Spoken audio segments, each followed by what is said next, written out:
Let's talk some Hot Stove. And that is baseball. Hot Stove. For all the people out there who didn't know, this is the time of year where all the general managers and the owners come together and they trade everybody, and everybody signs their free agents. So we got a lot of cool things going on. And we're going to kind of keep this quick. I'm not really going to talk too much in depth about a lot of these, but we'll just run down a few. First one I want to talk about is the Rangers are getting Ross Detweiler from the Nationals.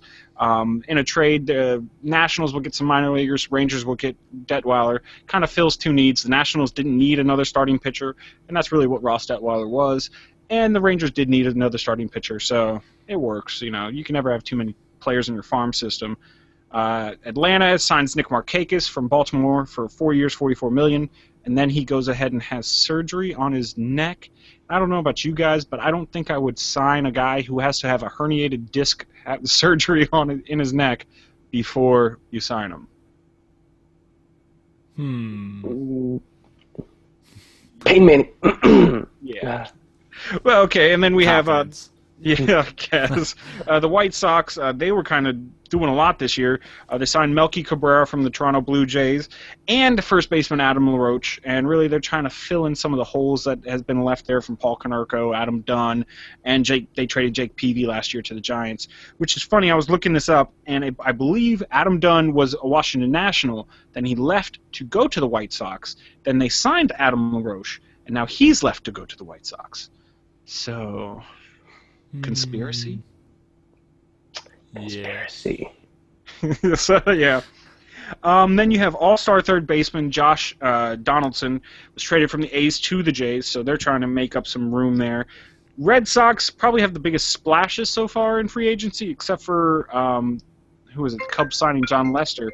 You have Pablo Sandoval from the Giants getting signed over there. That's the big panda, the big fat guy who does really well in the World Series. That's Pablo Sandoval. And then you also had Rick Porcello, the young pitcher from the White Sox, getting signed over there. So that's pretty big. And I know you had some hot stove news as well, Lucas. Actually, I do. Currently today, the LA Dodgers trade to the Padres for Matt Kemp has actually been put on delay. Matt Kemp took his physical, and he has actually been diagnosed with actually what they're calling severe arthritis in both of his hips. Wow. His hips, huh? Both of his hips. That's also surprising to hear an athlete getting that kind severe arthritis. I mean, you'd think that they're so active, they shouldn't. And he's 30 years old, so yeah. Well, something's up there. Real problem, and that definitely put some brakes on that trade deal. So that may not be going through at all. Yeah, until they get more knowledge of the deal with the Padres, though, didn't make too much sense for me. It makes perfect sense for the Dodgers. They want to unload some of that space, that money, because he does have. You were saying he has $107 million contract. Yeah. So they're trying to get rid of some of that, and because they had the highest payroll in baseball last year and didn't do them all that great. And Matt Kemp, as you said, he has severe arthritis. They're trying to get rid of this guy, but. It doesn't make sense for the Padres. Why would you want to take on so much money for a guy who hasn't played all that well, hasn't lived up to his contract in the past couple of years? And you're a horrible franchise right now. So, yeah. Well, can they do they have to assume the same contract during the trade? Yeah. Mm-hmm. Now, there is times where they'll trade cash considerations as well. So the other team that's trading them will pay part of the contract for him, but that's not all. That doesn't always happen. And they were going to do it. They were going to give him give him $32 million for the contract. Yeah, they're like, please take this guy from us. Please, we'll pay you to take him, pretty much. Yeah. So, all right, what other news you got, Lucas?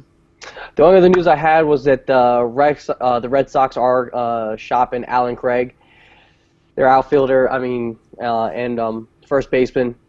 They're just not sure if they want to keep him or not. They want to give him, at least, I guess, the spring training and see if he can come back from his foot injury. But I just don't think that they know what they want to do with him yet. So he's out there on the market. They're taking phone calls, and we're just waiting and seeing.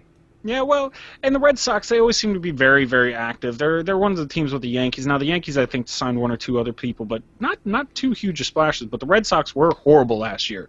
They were bad. They were last in the AL East, so they are looking to turn over their whole roster. And Craig was, I believe he was injured a lot of the time last year. I'm not 100% sure on that one. So it just makes sense. That's why they got Sandoval. That's why they've gone out and gotten Porcello. They're just overhauling their roster like they do every other year. So, next year they'll win the World Series, and then the next year after that they'll suck again. So that's a vicious cycle of baseball. Yes, it is. Those who have the money just are always good, or then they suck and then they're good again. Okay. And then the one other team that I kind of want to talk about was the Nationals. It seems like they have more trade rumors out there than almost any other team. Every time I turn around, I'm hearing about them trading Jordan Zimmerman, their amazing pitcher. Young pitcher, too. I think he's only 27 years old. But it doesn't seem like they've been able to find the taker because they're on the last year of their deal with him. And they have a lot of players left to pay because Bryce Harper is going to need a contract. Now, they did re-sign him for 2 years to avoid arbitration, but you're looking at Steven Strasburg's going to need a new contract. There's Ian Desmond, who's getting a $100 million contract. Doug Fister, who played amazing last year, he's going to be coming up for a contract pretty soon. Don't forget about the young guys like Anthony Rendon, Denard Span in another year. So they have a lot of people they're going to have to pay pretty soon. So Zimmerman's not really one of the ones they want, but I don't know. What do you think would be fair compensation for such a good pitcher? And would anybody be willing to give that up? Yeah, I don't know, but I'm also surprised that they really want to get rid of him at this point and change things up as much as they do this year, because they had a pretty good year. I mean, they have some improvement to do, but they had a better year than they've had in a little bit. No, well, but it's either really they trade him and they get something out of it, or they let him walk next year and don't get as much. So, that's kind of what they're looking for. So I bet you we'll see Zimmerman go, or maybe we'll see Ian Desmond go. One of those two guys is either going to get over $100 million, or one of those guys is going to get their walking papers. So I guess time will tell. But let us know what you think some of the biggest stories of the Hot Stove season so far is. Hit us up, comments down below, of course, at What's My Face on Twitter. Google Plus and Facebook, always good ways of getting hold of us.